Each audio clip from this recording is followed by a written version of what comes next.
खबर शामिल करते हैं गुजरात से, जहां पर पुलिस चौकी जलालपुर जट्टा ने बदनामी जमाना मंशियात फरोश चरस फरोख्त करते हुए रंगे हाथों गिरफ्तार मुलजिम के कब्जा से 1 किलो 800 ग्राम चरस और नकदी भी बरामद कर ली।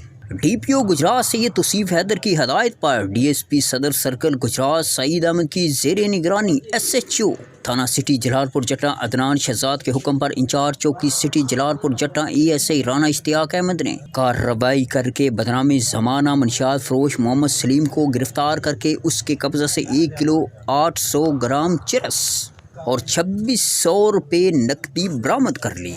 इसी मौका पर गुजरात पुलिस के फर्ज शनास दलेर और इंतहाई काबिल अफीसर इंचार्ज चौकी जलालपुर जट्टा राना इश्तियाक अहमद ने कहा कि अफसरान बाला की हदायत पर अमल पैरा हैं और कोई भी शहरी कानून से बालातर नहीं।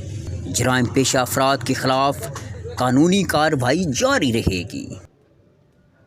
मज़ीद खबरों और अपडेट्स के लिए लिंक विजिट कीजिए www.facebook.com/ShanNewsHD। देखते रहिए शान न्यूज़ HD।